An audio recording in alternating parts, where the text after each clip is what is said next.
bekapcsoltad? Okay, good afternoon, dobrý večer, milí študenti. It's a pleasure for me to welcome our last but not least guests in our Hungarian series on architecture. Our today guests are architects from ARCHIKON studio. I don't know, perhaps I should pronounce it ARCHIKON because your works are really iconic, or they will be iconic very soon.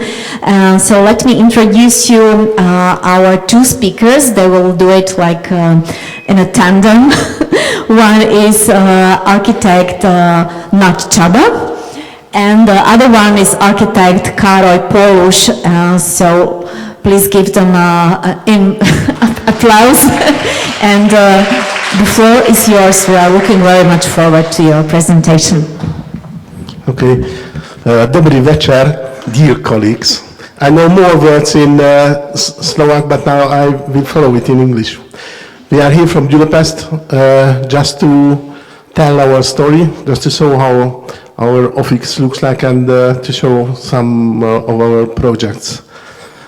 That's our studio. It's not so big as it seems on this screen, because this screen is a huge screen.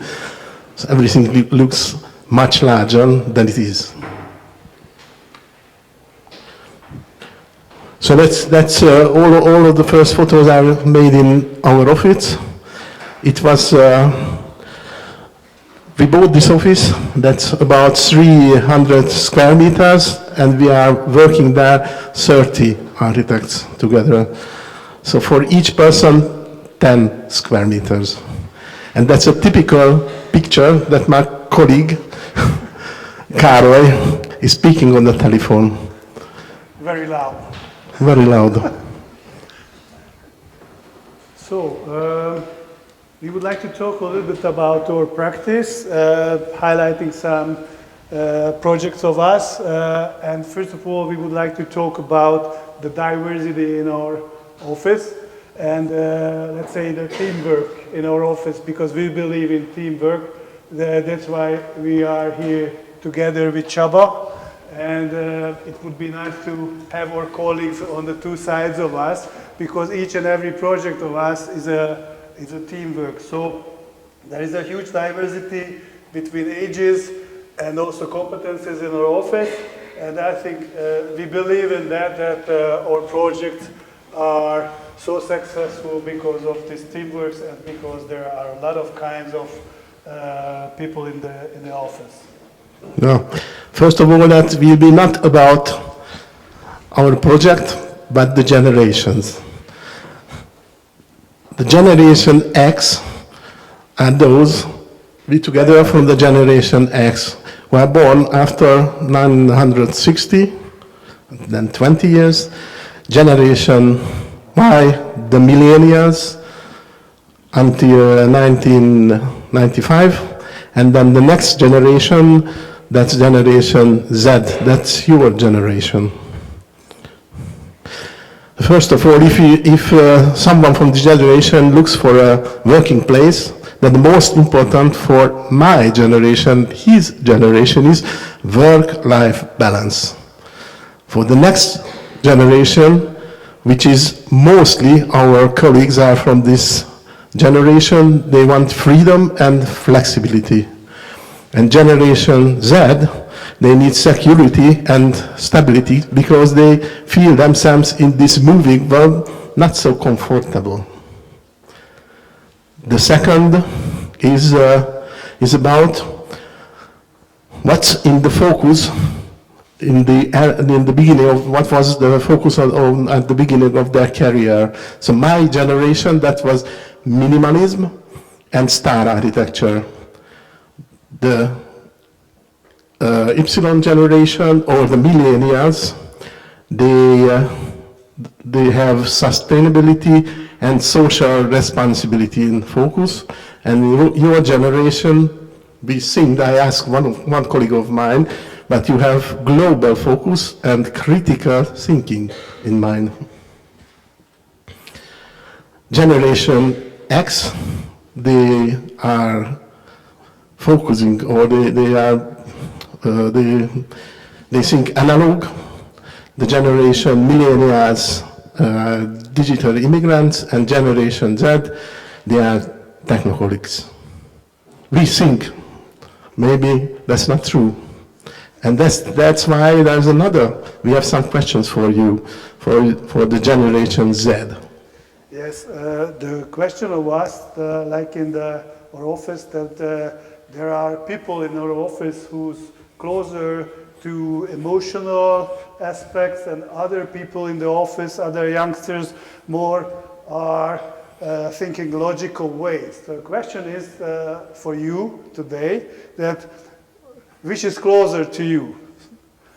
First, please raise your hands who vote for emotions.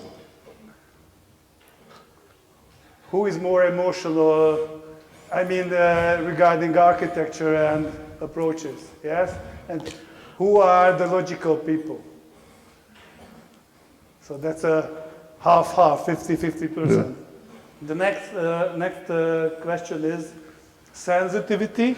Yeah, who was for sensitivity? Who are the sensitive people? Yeah. And who believe that everything is based on knowledge? And Both? both.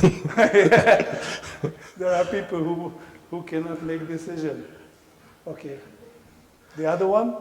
You know, who is for change? Whom it's no change, that's boring. Only one?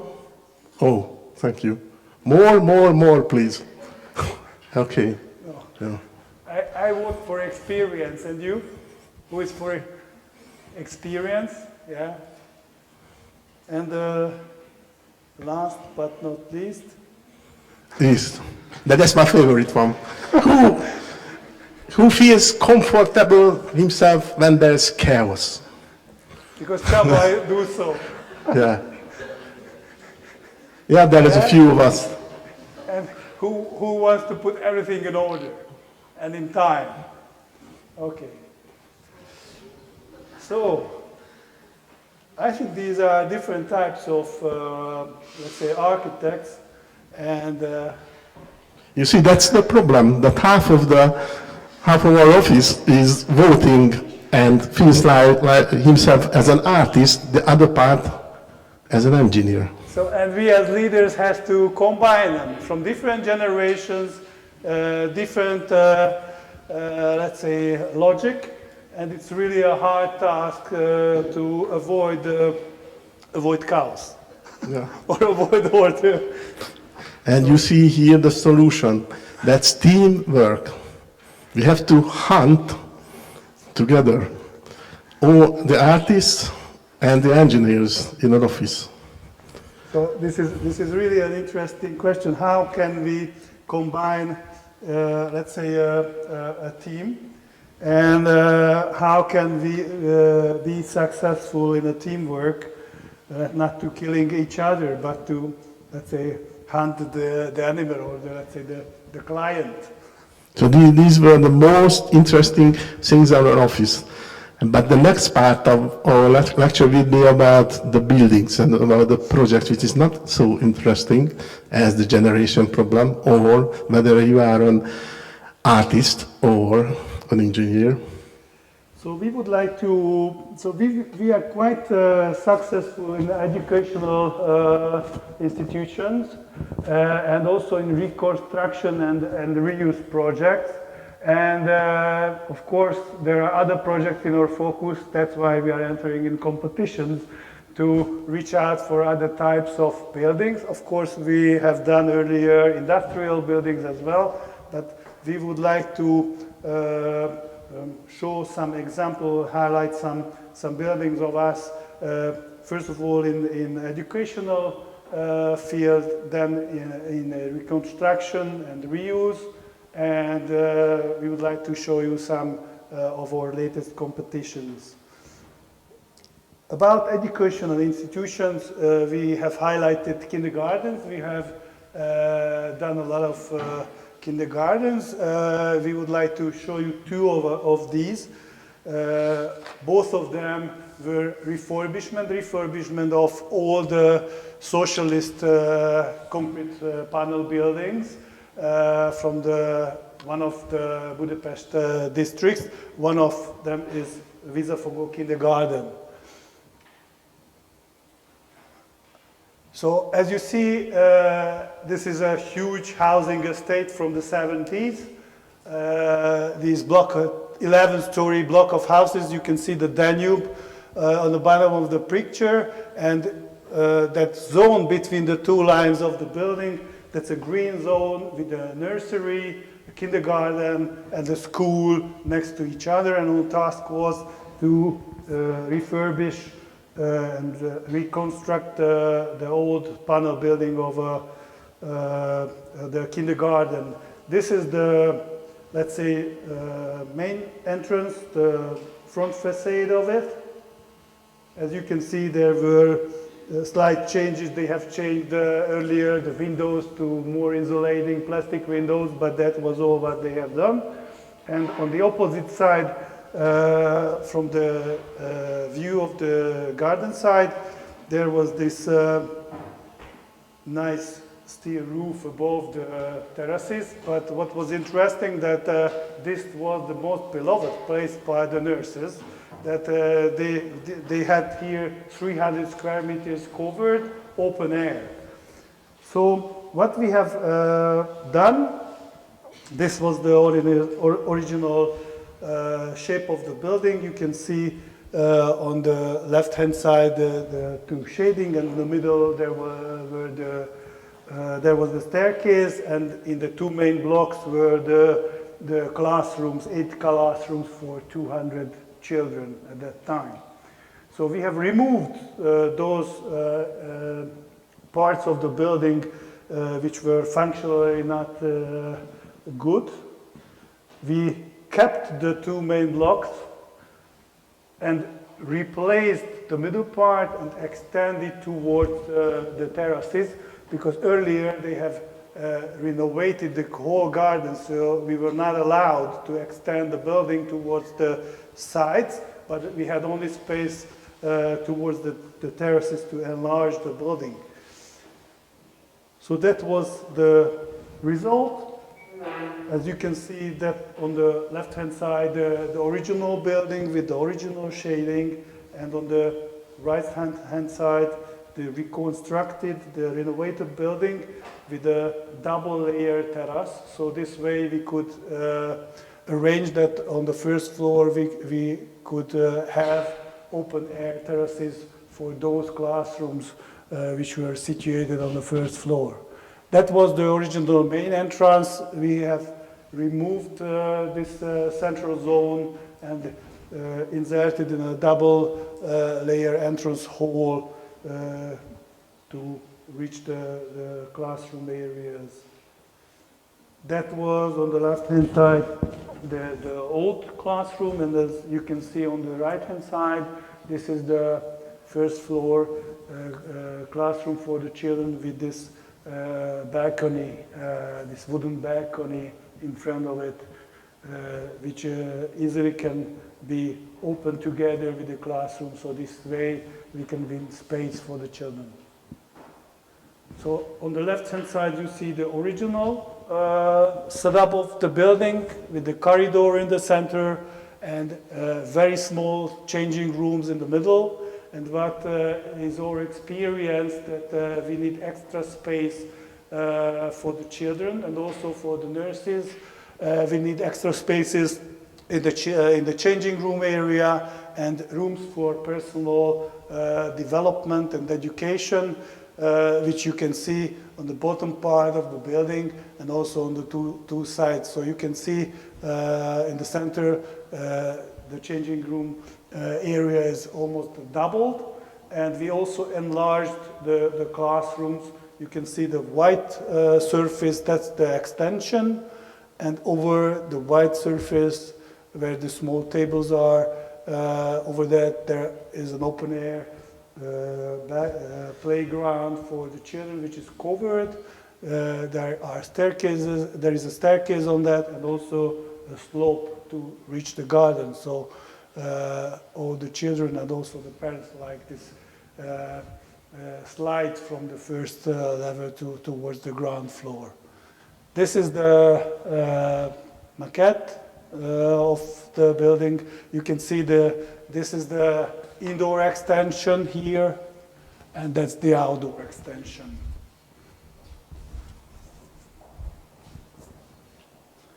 And then the balcony in front of, and the slide and staircase from the garden side. Yes, we design a kindergarten each year, 1 or 2. And I think it will be better every time.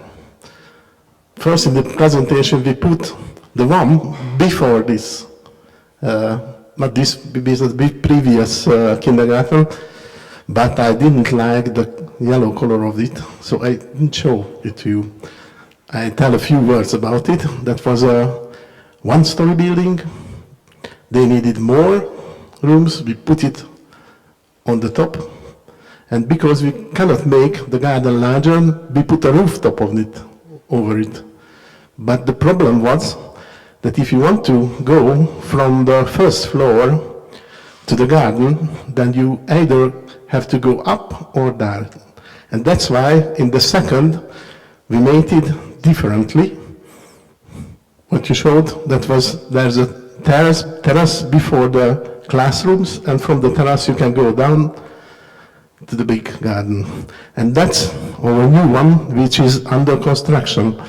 But each time we have to do something new. First, we change the color of yellow and blue to dusty pink. That you think that's from the last year, I think. But what is important in this building? The situation is always the similar. It's in the middle of a panel estate, and it's also a one-story existing building which we want to double. And what are the main characteristics of the social buildings is the corridor. There's always a corridor, this blue one, in the middle of the existing building. And if you think back of your childhood, you think first a corridor, which is very crowded, and from the corridor you will go to a very small, tiny changing room, and then to a dark classroom. But that's what we didn't want to have for the next generation, for the alpha generation. If we are thinking on generations, we wanted to do something better. We made this, we doubled also. We made a second floor, and what was for us important, that not to have only one main staircases, but between these blocks with the classroom, we wanted to make some community spaces. So these are the community spaces we designed. So everything has to be playful. So in the previous one, it was a bit boring to come inside of the building down from the first floor to the ground floor. And that's why we were thinking how to make it more playful. And that's the solution. That's the same changing room in this area down from the ground floor. And on the upper floor, there's a gallery and there's another changing room for the upper level. You can see in to the classrooms and out of the classrooms. You can look out of the building to the entrance or to the garden. But the main reason was to make it playful. And that's all. We have a lot of techniques because there are a lot of artists, or the half of our office is an artist. We have several types of hand drawings, black and white one, colorful one, and also rendering. So it looks like this, and on the rendering it looks like that. So that's about the kindergartens. And now the second part is about reconstruction and reuse. And in reuse and reconstruction, there are two types we used to do. The one is the historic. These buildings are mainly 100, 150 years old buildings. And the other part is the modernist buildings. First, the millennium, the golden age of Budapest. I think you have all been in our capital, but it's not everyone knows, and not everyone knows also in Budapest, that at that time, which was 150 years ago, Budapest was the 8th largest city in Europe. And the inhabitants in the first quarter of the 19th century was about 100 people, and in the 20th century and the beginning of the 100,000 people, there were over 1 million. So it's such a huge increase of number of inhabitants. And this is our main road, the Andrássy Street, which is a boulevard that was designed after they wanted to build a Hungarian Champs-Élysées. And it was built, it's a 4-kilometer long road, and it was built in 15 years time. So in a very short time at that period, that was on the end of the 19th century. They built also the first underground railway, that is an electric railway under the road. That was the first on the continent. There was only one before built in London. So this Andrássy Street is full of very prestigious buildings like the Opera House and a lot of palaces. So this, but if you see it from above, then it's totally different. There's a huge density in the buildings. So it's not like I've checked also the photos of Bratislava, it's totally different than Budapest. So Budapest has a high density in the middle of the city. There's more people per square meter there than in Berlin, and the same situation. I'm not sure that it's good, but it is so. The houses are the same height. One house looks so that it's a rectangular, about 1,000 square meter is the building plot.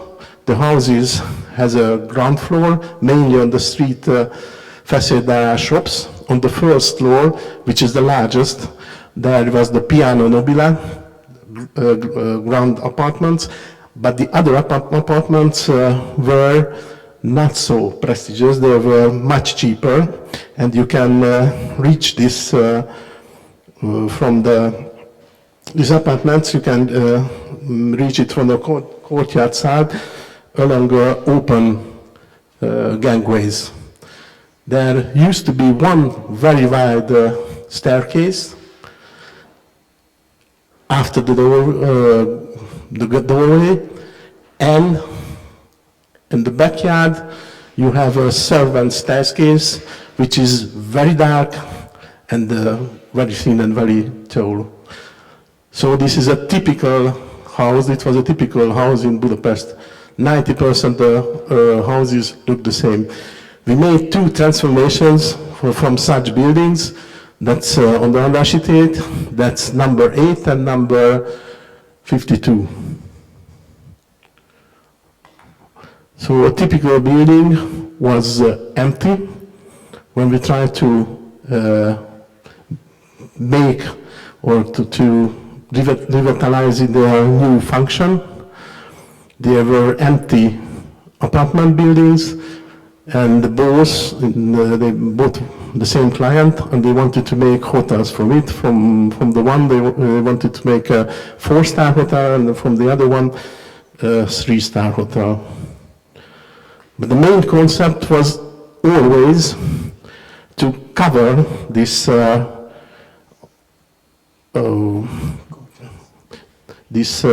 courtyard with a light glass roof to make it the center of the building. It used to be always the lobby. It has to be also not only the visual center, but also the center of the building when you have the staircases, the lifts, and everything in it. The world's first building is the Andrássy Avenue 8. We covered it on the top. In the other case, in Andrássy Avenue 52, level below. There are some pictures. That's the first one. How it looks from the loggia. Here you can see the gangways in the building. And we made also the corridor around this inner courtyard. The second building is the Andrássy 52. It's a little bit far away from the city center, so that's why although it's a nicer building, it's a neo-Renaissance palace made of stone outside, but they wanted to make a 3-star hotel for it.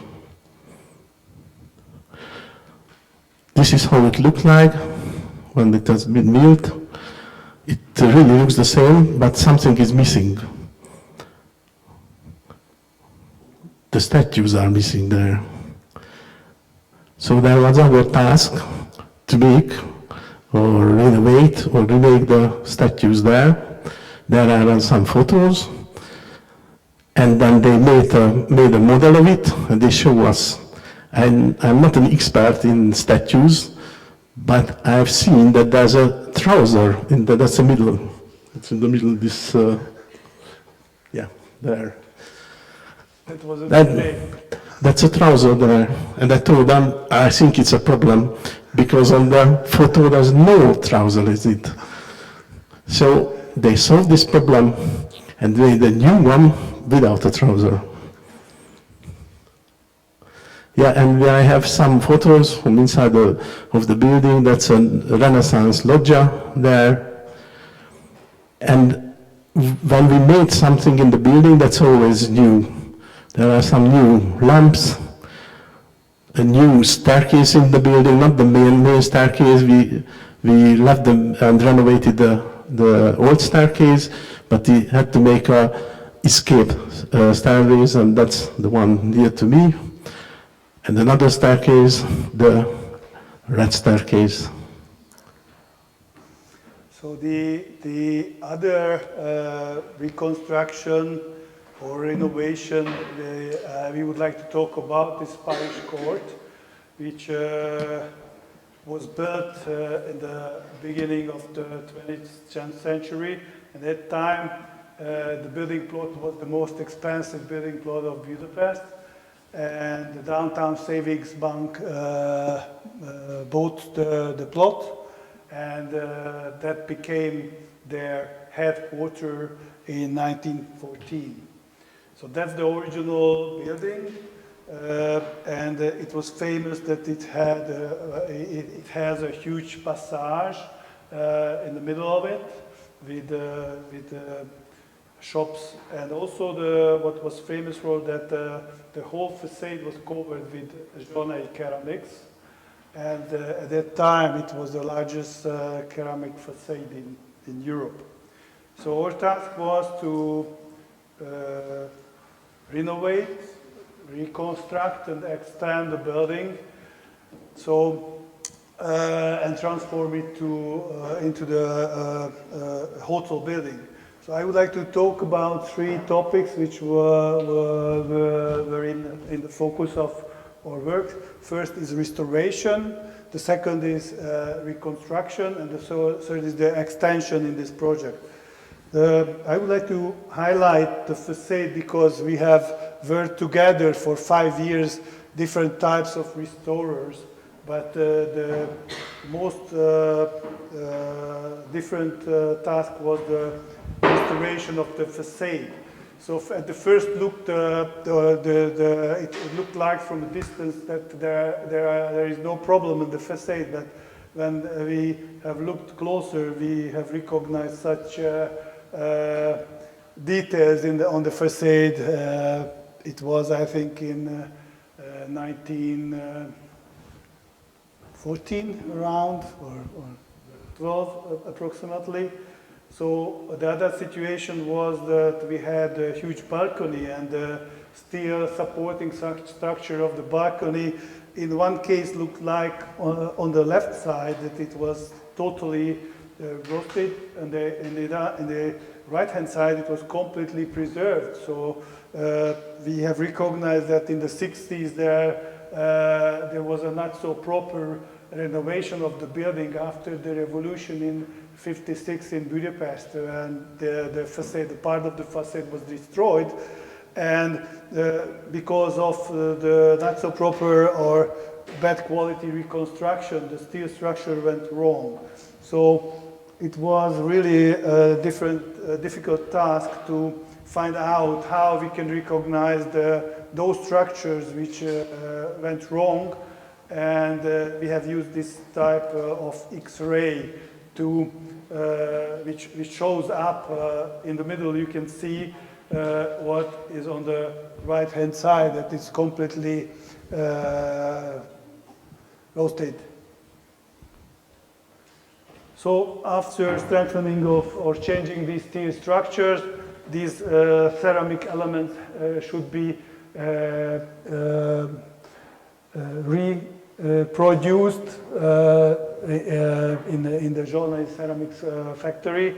So this was really a hard task because the smallest, there were almost 500 types of different ceramics elements on the facade, and from the very small side till this size, which is almost 50 kilograms. So here you can see the reconstructed balcony on the right hand side with the new steel structure, and that's the result of the reconstruction. Of course, we could talk about hours about the statues and the different parts of the building and all those researches that we have done to reconstruct the formal frame of the facade. So that's about restoration. The second part I would like to talk about is the passage, which is also reconstruction, but restoration, but also reconstruction, because all the shop fronts have been changed earlier. So there was a research to find out how it looked like originally, and it was a kind of reconstruction, and we implemented a slight transformation in this part of the building. That was the original look of the passage. We even could not recognize at that time that dome, that slight separation between the glass element is also glass. So, and that's the result of the restoration of reconstruction of this part of the passage. That's the central glass dome at the entrance. And there used to be a very nice other dome, which looked like earlier from inside out, like that. But from outside, it was quite ugly. So it was the kind of backstage of the building. And what we have done, because these intermediate spaces between the two shells of these glass domes were very, very interesting. So what we have done, that we have transformed this outer covering, outer protection of this glass dome into contemporary style, through which you can, this backside of the central dome is revealed for all those who are in the courtyard of the building. So it was really a hard task. These are two photos from the reconstruction period. It was not possible to remove this very narrow steel structures, because later the original glass could not fit into the new structure. So we should keep this structure and remove the supporting structure from outside and replace it. But if you are designing, you don't have it in mind. You think it's not a problem to remove something and to put it back. And that's why we have these photos to you, that you know how the process likes. And you will never do it again. Yeah, it took 5 years of us. So this is the final look of this central dome in the middle. And that's the original tiling on the floor restored. You can see this from inside. These are all iron works on the side. So this was, I don't know, we have calculated how many experts were involved in this project of us, but it's all more than 50, I think. And a lot of working hours. But these 5 years of designing, I think it's because if you go to kindergarten with 3, then after 5 years go to the school. Or if you enter the university, after 5 years you are a master in the university. But after 5 years of designing, you are still designing the same building. So, and there are architects in our office who love to work on a project for 5 years, and there are architects who hate to work more than one year on a Sometimes a woman has a baby, goes back and comes back to the office and still working on the same project. So, and that's this what I was talking about, this backside view of this central. I think it's much nicer than from inside. And then comes the extension, of course. For an investor, an existing building is never enough, and they want to extend more rooms or an extra rooftop or etc. But we were lucky because we had a very ugly flat roof with a very nice view from on the top. So we extended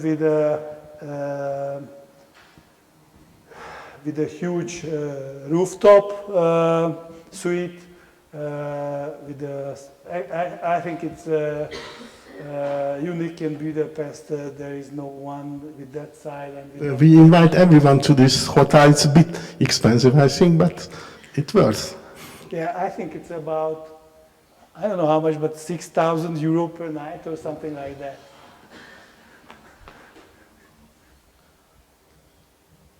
My son asked me that, cannot you arrange a party for me, Father? But I think that was not possible. So that's the rooftop, which is really very nice with a lot of green, and from the street side it's almost invisible because it steps back, I think, 6 or 7 meters. Yeah, and we do have some modernist buildings that's more problematic to revitalize and reuse modernist building. And the previous one was one of the most iconic buildings in Budapest and in the historic style. And this is I think the most iconic modern building on the Margaret Island. And this is a Lido.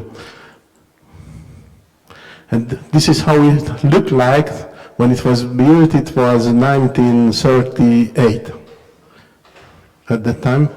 I didn't remove this from this flag because it is on the picture.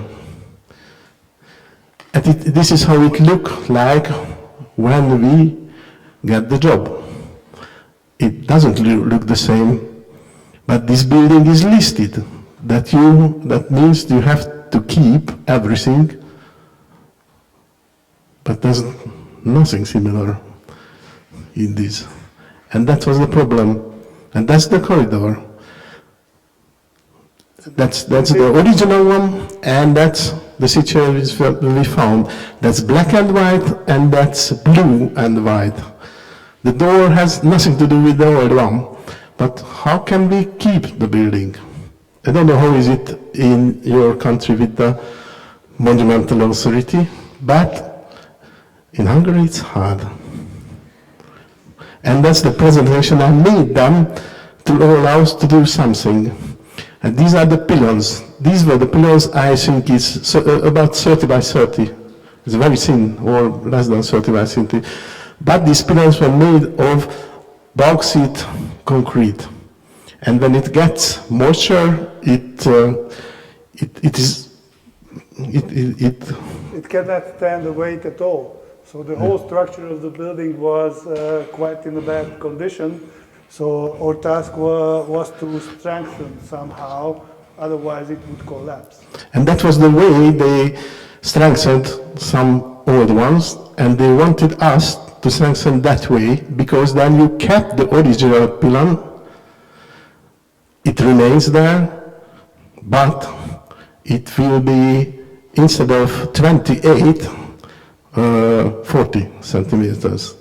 But then comes another problem, because on the basement that comes groundwater, and that's why you have to have water isolation there.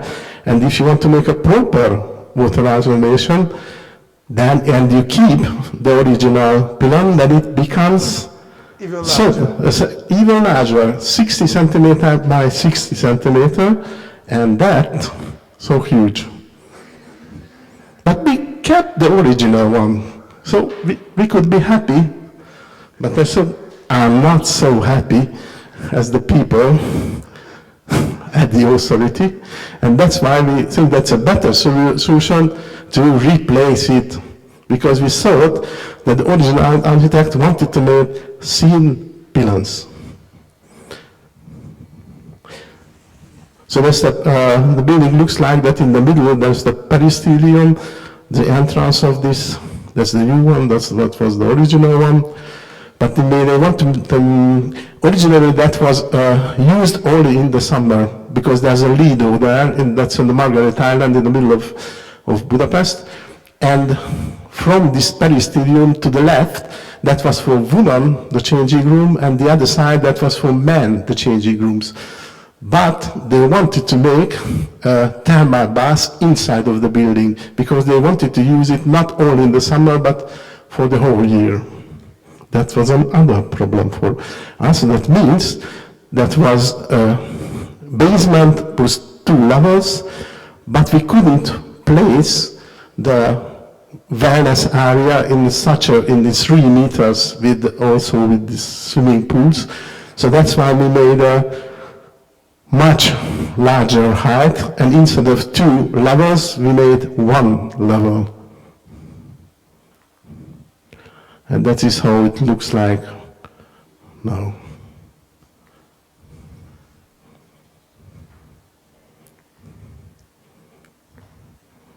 Just, that's not me on the picture. That's another guy. But we are very proud of the building, because we had, at first, we had a lot of quarrels with the authorities. But the end, they cannot kill us. We got a lot of awards for this building, also from the city and also from the state. So we are allowed to show you. It's important that the people love this. And also it's on the Margaret Island, there is a running circle, and it's always nice to have a run and then to have the hot water bath afterwards. Yeah, so we managed this building, then we got another one. Yeah, that's also in Budapest. That used to be a cultural center renovation of us, which was built in the 70s, and it looked, let's say the part with the bricks it was built in the 30s. There were a lot of factories at that time in this area, and it was a cultural house for the factory workers, the brick one, and then it was extended with this concrete and steel and aluminum part in the 70s. So we have received the renovation project, the reconstruction project of that one. These are the photos from the 70s, from the beginning of the 70s. You can read in the middle that's Láng Kultúr, has this Láng Cultural Center, and you can see a name in the middle, that Tokár György. He was the original architect of the building, who was still living at that time when we have received this job. So we have contacted this very old man and had discussions together with him about the But after, when we planned it first, and later on, we show him. Yeah, so our colleagues have started to work on that project, and and then in a certain time we invited him and explained him our ideas, and he told us which. Yeah, we were watching in his eyes, you know. I know his wife well, but I didn't want to. It's not easy to if we want to change someone's building, that how to make it with the original designer. He was an old man, he was more than 80 years old. And we saw that we are also architects. We can do what we want. And after we are ready with the plans, we will show it to him. And if it is accepted, it's okay. If not, then we have to rethink it. But what was really interesting that he said that he was very happy with this transformation, because he said, I was hating this structure in the top, but at that time that was the only available aluminium window and facade structure, but you can see. But I was told to implement this structure, but I hated this structure to design. So he was really very happy when he saw our design with this new ceramic covering. So this is the story of the short story of the building. That's the original brick building on the left-hand side. That's in the 70s, the extension, and we have let's say rethought the whole outside covering of the building. We try to use similar materials like the original materials. Inside and outside as well. And this is how the one corner of the building, how it looked like with this original concrete covering. And there you can see this ceramic tiles, which is interesting because it's inside, it's turned backside out. So all the tiles is placed on the facade backside out. So you can see these strips, which is the backside of the ceramic tile. It was interesting discussion. It's not a mistake, it's an innovation. It was an interesting discussion with the factory, and also who implemented that, how can they guarantee it will stay on the facade, but finally we could manage it. And the same transformation we have done inside here. You can see these wooden coverings which we have removed and replaced. That was not the same with the ceiling, but now they are recording music in this hall, and for Netflix, I don't know which series. We are very, very proud of it. They are recording classical music in that area, and they said that the acoustic is fantastic in the hall. So these were the original photos, and these are after the reconstruction. You can recognize this is the original material, but cleaned on the left-hand side, and also the concrete is the original. The floor covering, that's industrial parquet, that's new, and also the concrete floor in the main hall is new, but the these are the original furnitures from that time. And that's the also that's a buffet and it's a hand-hammered surface. Yeah. That's also concrete. And that's the main hall after the reconstruction. And this is from the same material as it was, but we put it back in another way because of acoustics. For the acoustic, it's better if the voice is not going from there one side to the other one. Like here, it comes always up and down in this room. And that's the photo after the reconstruction has been completed. He is George Tokar, and we have invited him for... and there are two millionaire colleagues of us there. Who had designed the building, they were, let's say, involved very deeply in this reconstruction project of us. And let's say it was, let's say, 1 year before his death, but he could visit the building after this refurbishment.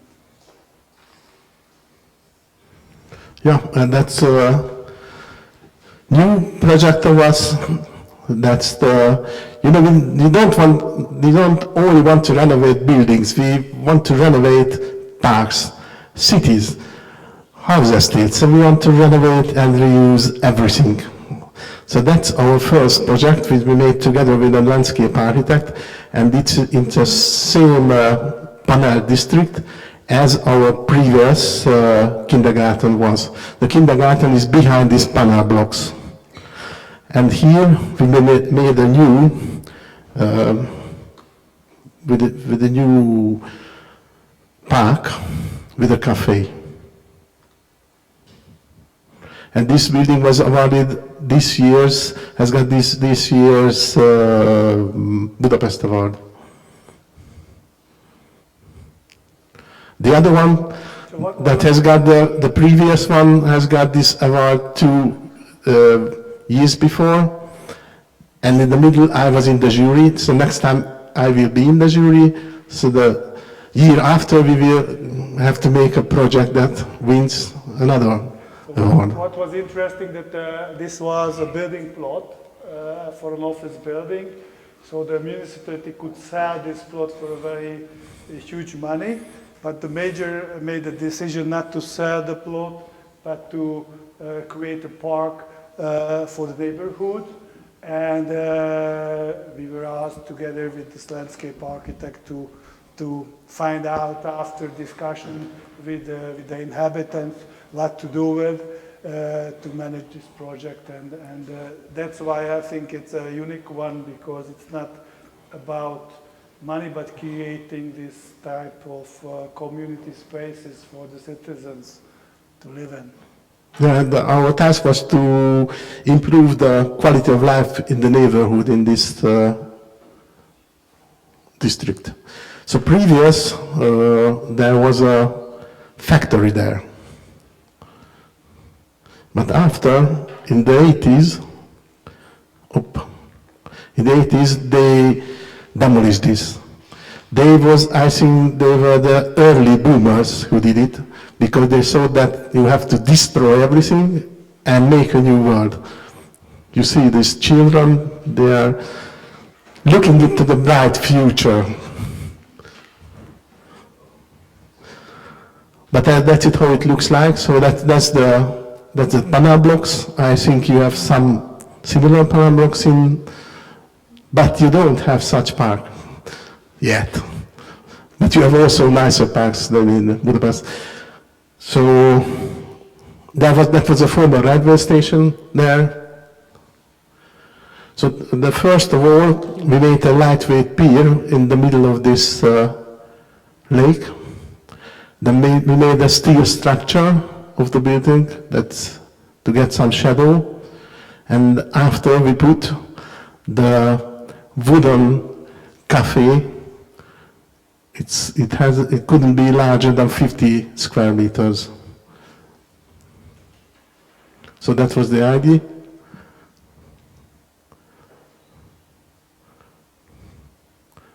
And that's how it looks from outside. We get the water in the lake from above, that's rainwater and groundwater together.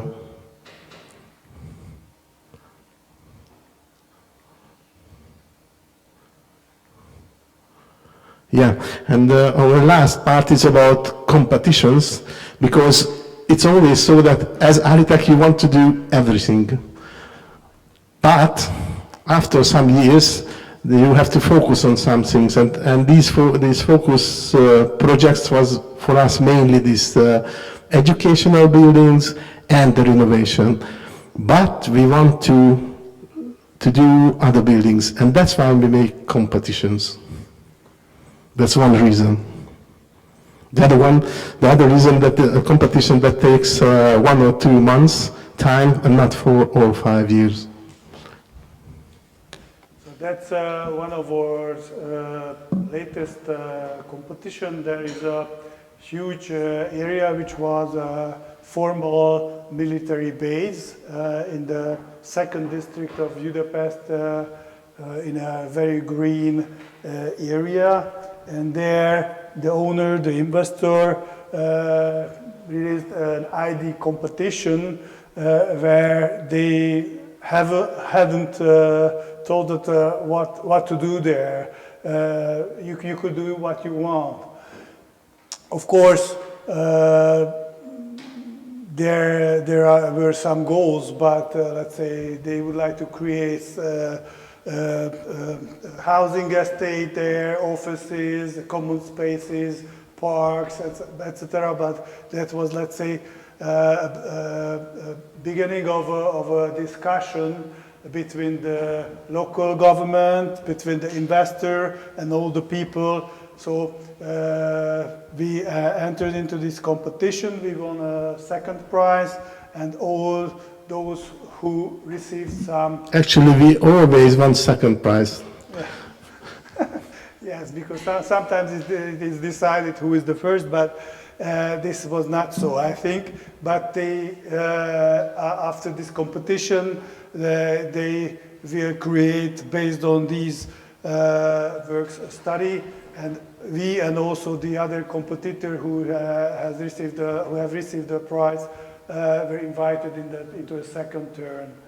So what we have decided, we wanted to create a 15-minute city and a 16-hour neighborhood, which means that you can reach everything in 15 minutes and you can spend 16 hours in this area.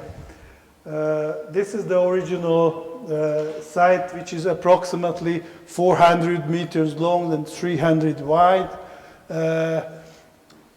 You can find some old buildings, but what was interesting that it was there is and there used to be a brick wall around this military base with this main gate, what you can see here on the left-hand side, which divided the military camp from the green neighborhood. So it was really important thing to keep somehow this brick wall, but at the same time to create connections between the outside and inside of this area. So that's why we, let's say, took this element and open up the brick wall around. Here are some drawings. On the top line you see this brick wall and these elements returning all around. And the other important thing was that we want to create a diverse building and roof scape and also diverse functional layout of this area. Here you can see we have separated, there's a main street in front of, you can see on the bottom. So we have placed higher buildings and mixed use there. There in the middle you can see the institutions around the main entrance. Living spaces behind. Institution means kindergarten. Kindergarten and also marketplace and other functions which I will show soon. That's the bird view of the area. As you can see that it's more dense towards the city, and we have created a huge park and a lake in the middle of the area. That's a very interesting part of our project. That's a recycling tower, which means that and the marketplace combined together. On the top of the marketplace there is a vegetable garden. Under the marketplace and the recycling tower there is the composting area. And in this, Just like here in the Stary Market. We had the idea from there, from Bratislava. yes, and what is important that in this tower there are research rooms and workshops related to recycling and let's say reuse and green thoughts.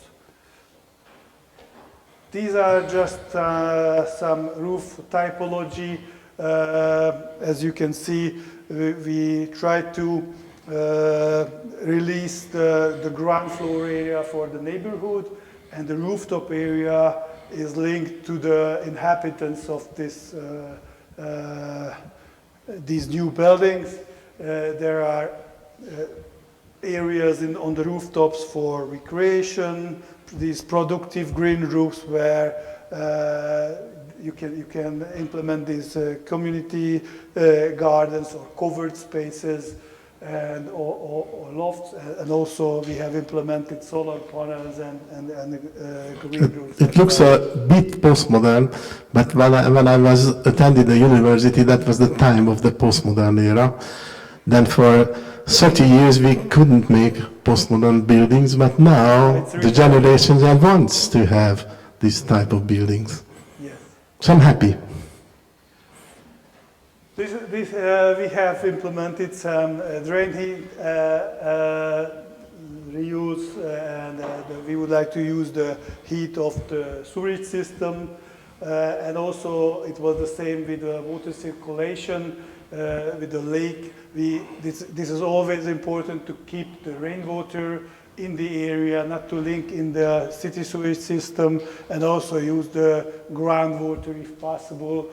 We have made several studies regarding water use in kindergartens as well. So it's very important for us how we deal with water, with rainwater, and also with grey water. In the Visszafogó kindergarten, we use grey water to flush the toilets as well, which you would not think that flushing the toilets is the most of the water use of the kindergartens. You can imagine a child visiting the toilet 5 or 6 times a day.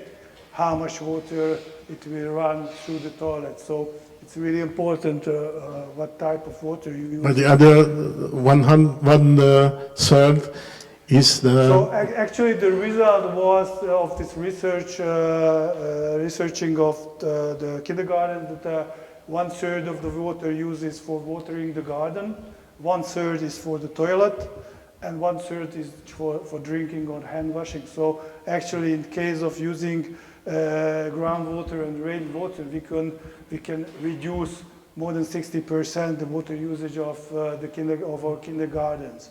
And it's not so difficult to drill wells and to collect rainwater.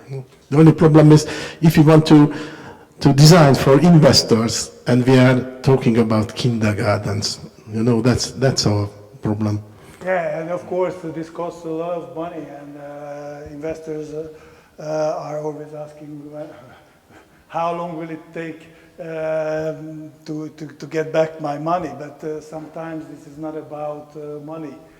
I think in case of kindergartens, in case of a lot of projects of us, it's always a way of thinking, and I think it's what was also interesting that we have checked our projects is almost 80% of our projects are refurbishment and reconstruction. So actually, very few buildings of us is a new built building, which we believe is a future. That reconstruction and refurbishment is the key to sustainability. So this is a visualization of this project of us, and that's another competition. Yeah, because we want to have some artistic projects as well, which we don't have. They don't have any museums. And that's why we took part in it. I think it was also second prize. Yeah, that is the Hungarian Gulag. It's called Reszk National Memory Park. and we called it a painfully beautiful landscape. That's why, because we get to this site, it was beautiful. The sun was shining, there were trees, so there was nothing seen by the wounds of the nature. So, but originally there was a meadow. That was in the 50s. That was during the Stalinist times. There was a meadow there, and then they made a concentration camp. They patched lakes there, they made lakes there to feed the prisoners. Then they made it for themselves. And when we got to this place, then these lakes were dried out. And our concept was to put again water into it, because the water means life. But we didn't put water into these lakes, but we put the museums into these lakes, the buildings. So each building is a small lake from concrete. And that was the idea. And that's the visualizations, how you go down into this museum and how to go out of the museums. These are some pictures. There are the lakes. There were 4 lakes there.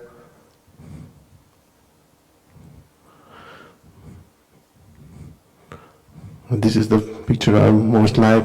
If you look out from the museum to the nature, also in the winter and in the summertime.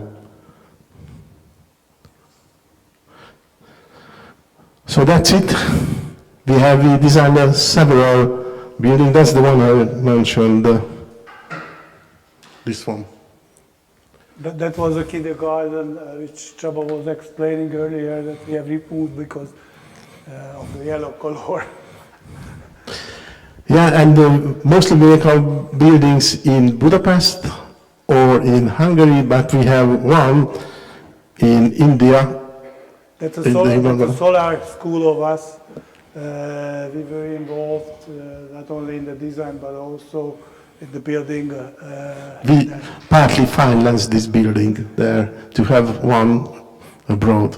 You know, because the Czechs had one building in the Himalayas, the Germans had one building, but we Hungarians didn't have any, and we designed one.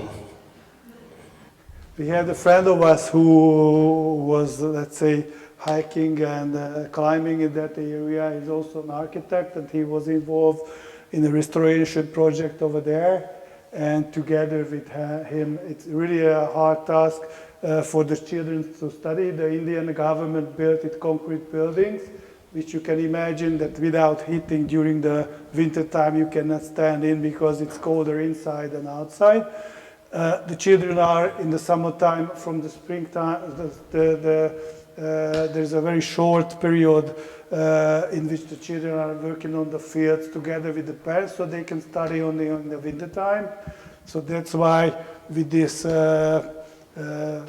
facing this one layer glass towards, let's say, southeast, you can gain a lot of energy from sun, and with the very simple materials, we could build 4 classrooms where children can easily study without heating. There are more than 15 degrees Celsius more inside than outside. So they are very happy to study when there is plus degrees Celsius in the classroom. But it's always so that if you make in a park a lake, like here, with a cafe, then you get the next one. And it was the same with these old palaces. If you want to make one, then you can make another one. And if you make one iconic hotel, then you get another one. And that's on the Buddha side. So that's always so that if we have a successful project in one field, then we get another one. But we want to move out of it. We want to have buildings not only in Budapest and not only such buildings we have designed yet. And as you can see, this small pavilion is 50 square meters. The largest building of us, like Parisian Court, monumental reconstruction, is almost 20,000 square meters. and we had even larger projects in the past year. So in size, in function, also in age, these functions are quite diverse in our studio. So that's what I wanted to summarize our lecture, that we have a diversity in buildings and we have a diversity also in the office. So, thank you. Thank you.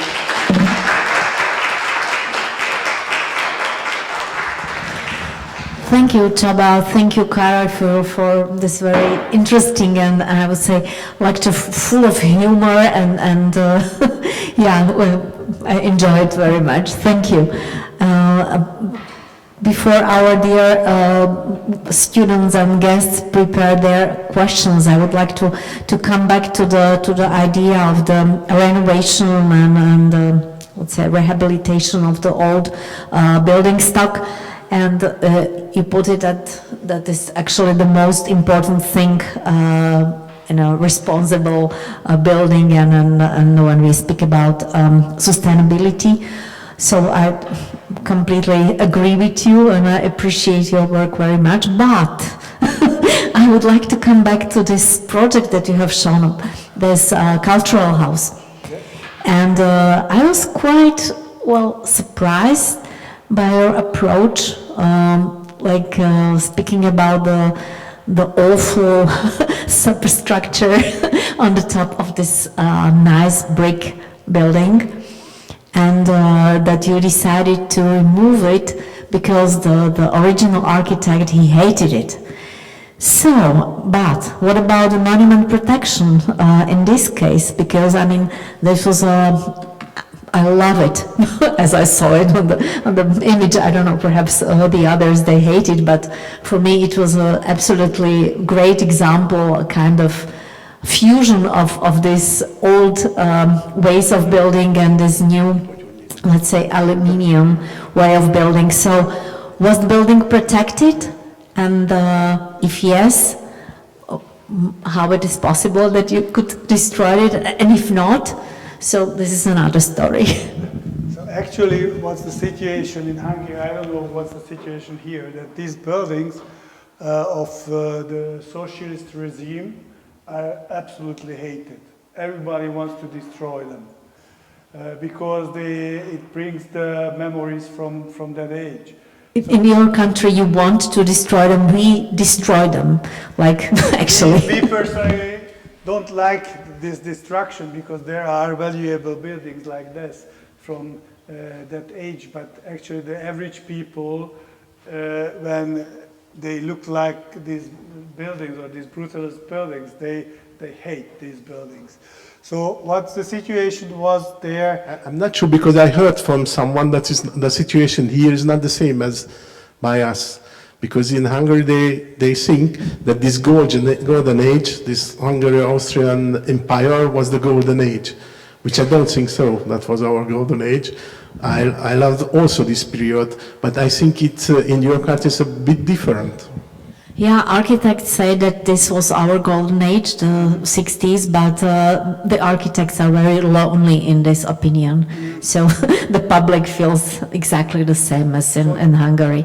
Yeah. We love to pretend and we used to have some kind of golden age in monarchy times or something like this. So this building actually was not... but not a listed building. Not monumentally protected. And the other thing was that the municipality also wanted to destroy and they also wanted to destroy it. So, but the problem, if it's not a listed building, that you have to insulate it. And how can you insulate a building from inside? I think it's impossible. And if you put an insulation outside of the building and change everything, then the building change itself. In case of listed buildings, you then don't have to keep the current standard for heat insulation. In case it's not listed, you have to. So this was really a task to do, and our solution was to find the material for that. And the other reason was that these top areas were absolutely not used. because of this heat problem. It was in summertime very hot, and in winter time they could not heat it. So this is always a question. And I understand, of course, but it was just like that. I love it. Actually, during the construction time, when I was standing there, they have removed the facade. And actually the structure works the way that this last slab is hanging back from the rooftop. So there is a core in between, and this hangs back from the rooftop. And at that time, I recognized that it could be a very good roof terrace. But it was too late then. I can imagine, because I don't know how it is in Hungary, but in our country, this kind of aluminium facades, there was a special invention called Bolekitsky panel, which was a special, let's say, innovation of that time, and we are losing it. It's like they are disappearing from former Czechoslovakia. We have only few of these kind of facades, but I don't want to just continue with this. So if there are some questions from your side, our dear students. This is the last lecture, so please use the opportunity to ask questions. Okay, yes, please. Need the microphone, or yeah? Hi, I really enjoy your presentation. This is really nice. But my questions belong to your first project, this kindergarten. Yes. And I'm just wondering about this material, what you choose, because it's a really strong context in this panel, like flat surround. And also this kindergarten is made from panel, and why you choose this timber to extend it? Yeah, because this timber is always had a different proportion, like this concrete. Concrete is always like a little bit maybe thinner. That was the reason. That okay, we so you want this concrete? A softer environment for the children. Okay. So we had very nice. Actually, the setup of this housing estate is quite good, with 2 lines of panel, and in between there's a very nice park with nowadays with huge trees, and we wanted to create something. So the original part of the building is plastered, we kept, and the extension is covered with this wooden material also. So yeah, we wanted to. Csaba is telling me that we I'm telling the truth. Okay, tell us. Actually, we didn't want to make from this was wood. not the first idea. We have started with polycarbonate. The polycarbonate, I didn't get it We wanted with there was a version with Yeah, I've gone there with my colleague from the Generation X to the chief architect, and we were thrown out with these materials. So Because he was from the late boomers, or the boomers generation, they hated this material. that lady who you saw in the charge with the Láng Community Center, there was György Tokár, Csaba, and 2 youngsters. Agnes, she was involved in this project, and the first version was this polycarbonate. And when we went to the chief architect, he said it's impossible. So that's how it started. Then came the steel material, but that was too, let's say, cold. And then we ended up with this wood. Actually, Probably are from the same generation like Agnes, so Yeah. this is my Yeah. question. But I also liked, I mean, I like very much your way how to answer the questions, and I really decided that since then, this time I will invite only like 2 people for presentation, because it's much more fun than with 1 people. It's like, definitely. if you want our colleagues, it takes longer, I think, but Okay, but- it's maybe more fun. 2 is like maximum. Okay, some But other we questions? really want to tell you the truth. But please ask questions that we can answer. That's like the Google, but we are not Facebook where you show your best side. It's like sending emails and send some questions. We have some questions here. Yeah. I have a question about the building. I think it was a future hotel where you covered with a glass roof the courtyard. You said it was supposed to be a center of the building, and you said like a visual center. And I was wondering if there was another purpose of creating a center, or what was the function, or if it was just a corridor, or there was some other function of this courtyard. These were two hotels of us, and that's the main lobby. And what was important that we have created all the circulation around this courtyard. So that, And there's the lobby in the middle, and on the ground floor, there's the dining room there, there's the conference room, so everything is facing to the middle of the building. So this is a central atrium with all the circulation around. But if you come to Budapest, it's a cheaper hotel than the other one. You can see it. Okay, thank you. Some more questions in this corner. Oh, thank you.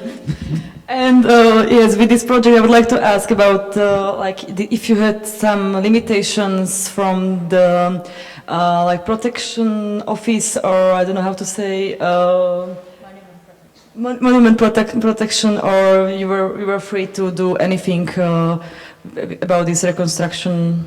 So there are limitations, of course, but since we have a lot, so what is behind the limitations? The fear that afterwards the people, the architects will say that something happened which is, let's say, not so nice as the previous one. So what is important that we have created a lot of projects with close cooperation with the monumental authorities, and they have recognized that we don't want to destroy all these buildings, but we would like to transform them a way which, let's say, keeps the core of them, but slightly transforms them into the new function. It's really sometimes a fight, because nowadays they say that the old is always nicer and better than new. That's the mentality in the building authorities and the building ministry, that old is always better and nicer than new. It's really, let's say, crazy, but since... But that was our first building in the monumental. Before this, that was 20 years ago, I think. Yes. We never done any other monumental building before. So came the investor, and according to the building regulation, it was not allowed to open up any windows in the rooftop, towards the square. So we were asked how to manage it, and the investor came and they said that they will buy the building only in case they can make a rooftop extension. And what we have done... You know, if you have a small office and want to get a big building, then you have to do what the client wants. So at that time we were, I think, with nine architects together. Yeah. And the task was 8, maybe 7. So the task was to somehow to solve the problem, and what we have created the same with the same curve, the glass roof, and the shading with the original shape of the roof, which when you close the shading, it fits for the monumental authority. It looks like the same. The rear, when you open it up, then you can look out. So finally, the monumental authority said that please build a part of that, and when they have recognized that it will not disturb the cityscape, then allow us to manage that. So a lot of offices copied this version in Budapest. But that was our first building, and after it we've gone to Andrássy Street, then we got our first building, the second, the third, the fourth, and that's so on. But we want to make other type of buildings as well. That's very nice, thank you. Some other questions in this part of the auditorium? Well, I really liked the part where you were explaining your analysis of the water use, but there is one thing I'm not sure if I understood well, because at some moment you said that it's quite easy to drill wells to deal with part of the water that has to be used, but have you maybe considered that, well, at least Central Europe is getting more and more dry every year, and maybe the wells we drill nowadays will not be possible to be used in 5 years? Like, if the design itself does count with reducing the need of water, for example, not watering the garden of the kindergarten or something like this, if it was included in your design? So to answer the first part of your question, we have done this research in the 13th district, which is very close to the Danube, on a sandy ground. So the reason why I was explaining it's easy to drill these wells is because we are very close to the Danube. So there, I hope in the near future there will be water in the Danube, and it will mean that we will have waters in these wells as well. The second aspect of you is really a question that should we, let's say, water the garden, or should we plant the types of plants and trees which we don't have to water? It was not involved in this project of us because the existing situation is so. Of course, when we are designing parks and green areas, we are focusing not to use too much water for watering of them. Okay, thank you. Thank you. There was a question from one student, but I'm not sure if I understood it correctly. He put it in Slovak.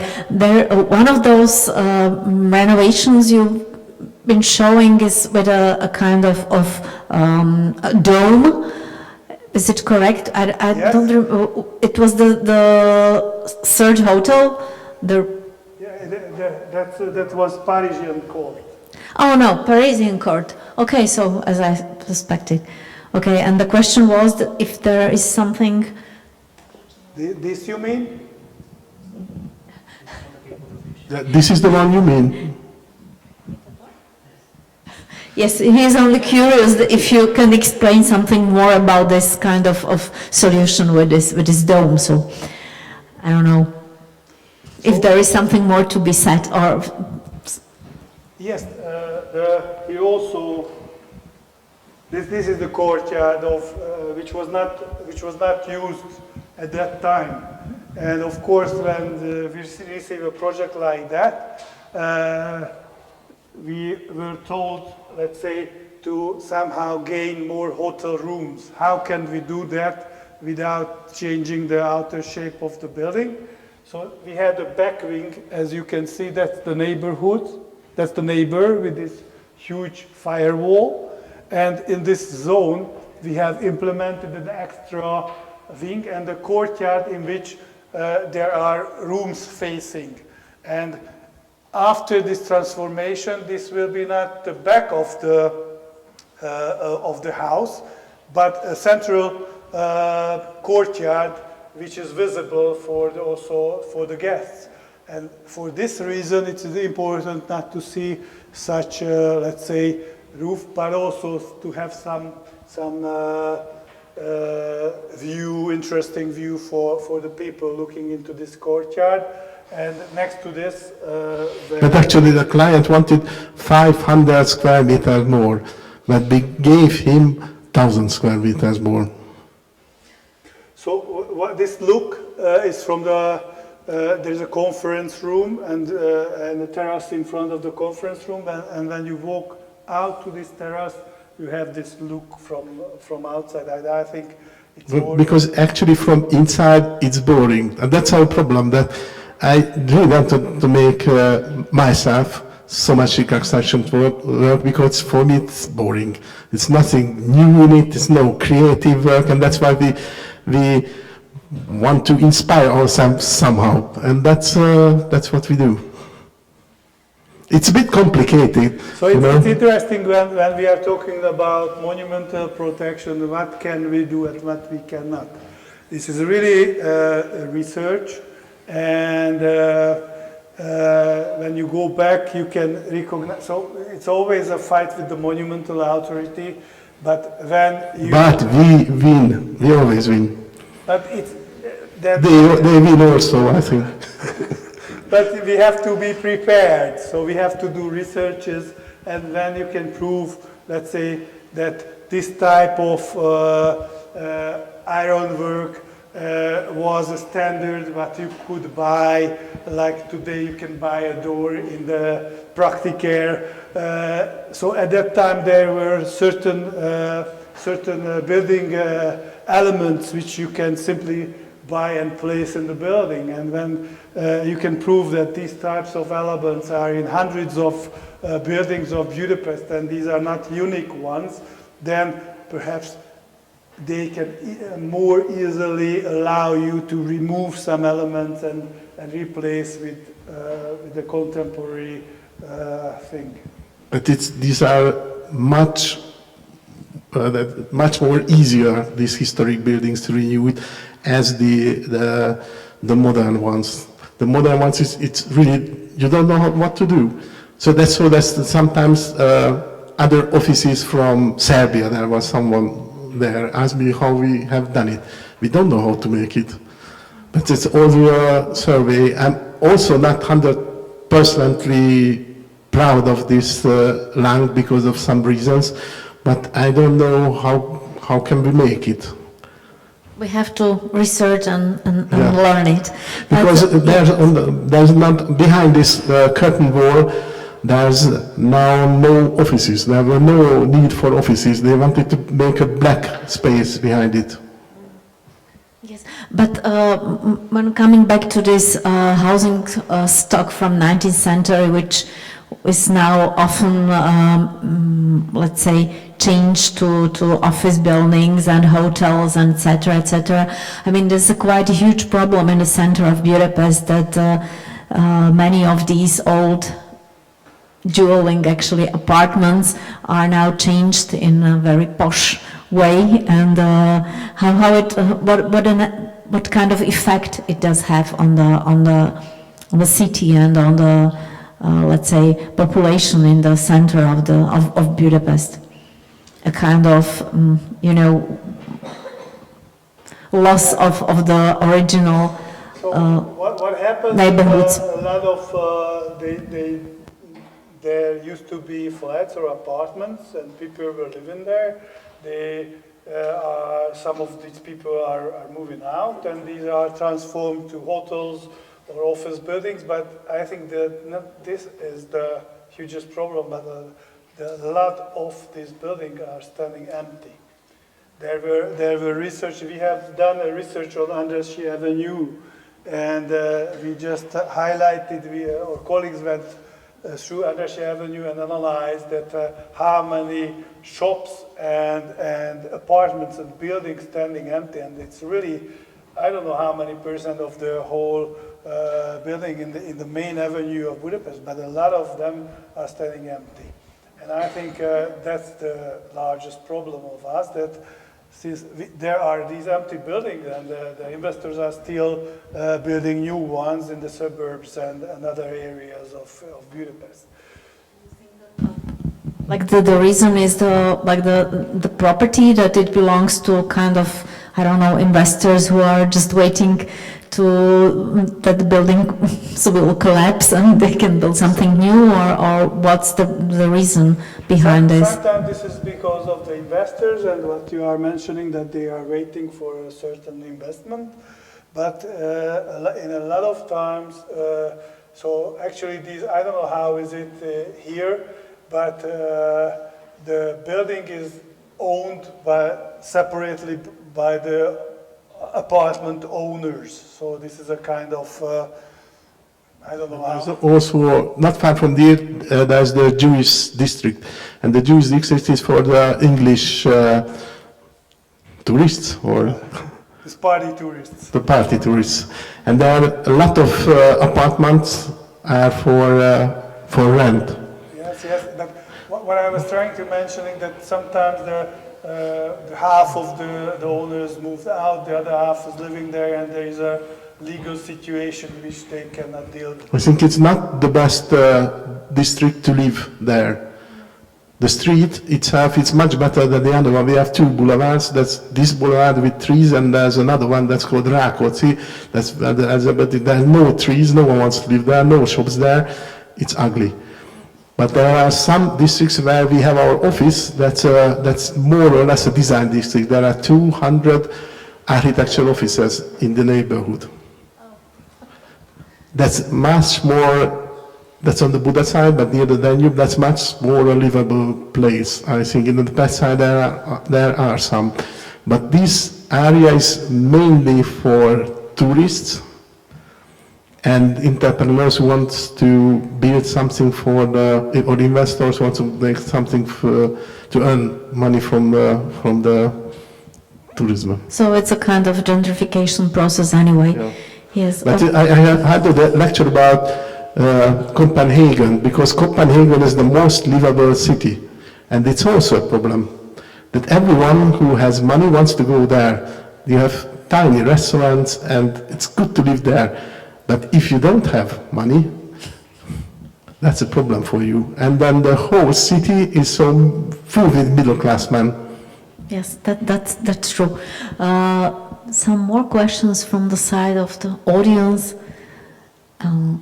If not, I would still have one question regarding the Zsolnay ceramics, because who made it famous? The famous Eden Lechner, and we have some works of him here in Bratislava, and there was like a repeated conversation during the whole Hungarian series on ornamentation in architecture, and if it is still a kind of topic in the contemporary discussion on architecture in Hungary.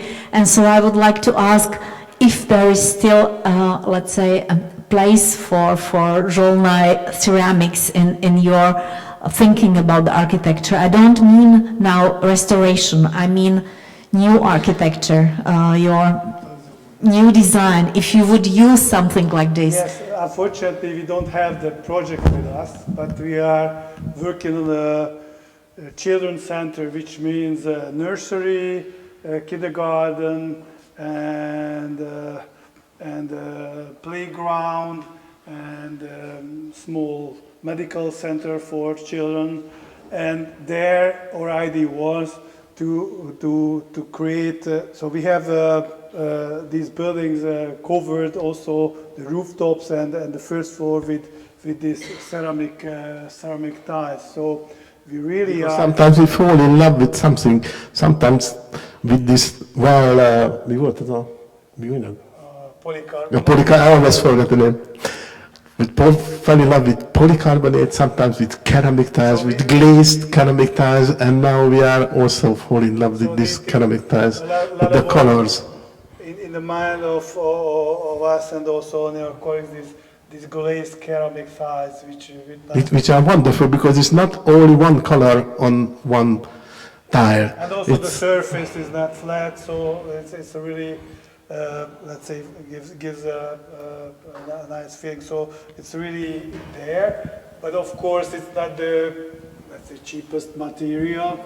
So, but we try to implement these in our buildings. I find this very, how to say, exciting, because this is what I call continuity or tradition, because try to imagine the factory is still there from 19th century, so it's something like we have a lot of similar traditions. We are also innovating on a marketplace in Budapest. But you think we make all buildings in Budapest, not all. But but there's a benchmark, this Starry market here in Bratislava. We visited it, we talked with the investors there, and we want to renew it, this market hall, the same way. And in this market hall there are also ceramic tiles inside of the market. Okay, so like keep fingers crossed for your next project. If there are no other questions, so I would, there is still one question. Oh, you are lucky, you have the most questions from all the lecturers. This Z generation just ask us questions. My question is maybe a little bit follow to this topic about the community center. And about the use of ceramic tiles there, you mentioned that you flip them. Yes. And I'm wondering if the reason was also to have some kind of ornament, or I don't know if you mentioned, I didn't hear you say why did you do that. So Yeah, because you see in the original one there are the concrete surface, and the concrete, there are stones in the concrete surface. It's not so flat concrete, but in the brick we wanted to renew it somehow, and that was the reason that we couldn't make a special tile for this building. We bought the cheapest one, but we turned it. So this was really a cost-effective method of playing with the surfaces. You can see on this picture that this is the same material, but these lines are vertical above the window and horizontal. So we could play with the direction of the ceramic tiles, and you will receive different reflections of light just because of that. And the next, there is this corner view of the building. It's the same, you can recognize. So this was really a cheap but unique way of But we using think we call it, we rewrote this building. So that's one way to reconstruct this such building in this era, that you rewrite it. You think as the architect, but you make it another way. The other example is this Palatinus Lido. One part of it was reconstructed, but there was no need for heat insulation because they use it only in the summer. But the other part, we rebuild it. We rebuild it as it looked, but all of the materials are new in it. But the use of the brick on the facade looks the same as the original, the windows looks the same as the original, but with the thermal insulation, and inside of the building is different because of the wellness area. But these are two different ways. Either you keep, it is the same as the music, I don't know the word. If you read the music of Johann Sebastian Bach, but you play it another way, it's the same, but you play it a little bit other way. So actually this blue part of the building was rebuilt.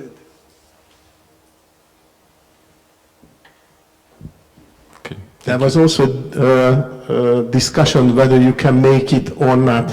But that was what I explained them on this pillar.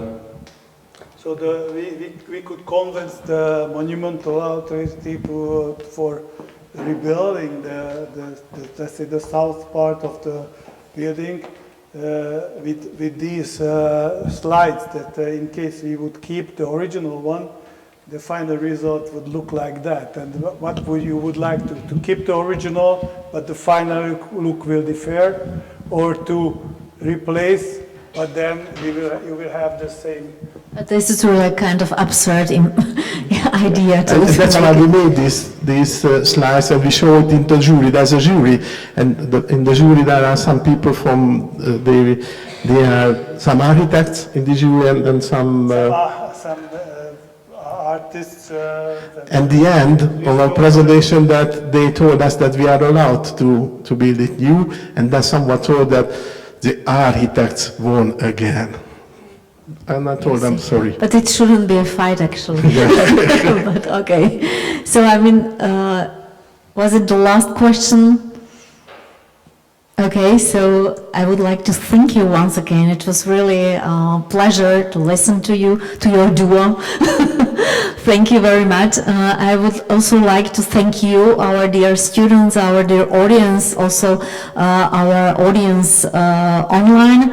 And at the end of our series, I would like to thank also the how to put it in English, I don't know, Fond na podporu umenia, who support us financially and enabled our guests to be invited. So thank you, Csaba, thank you, Kara, and Yeah, please thank you all that you. Thank you for being with us.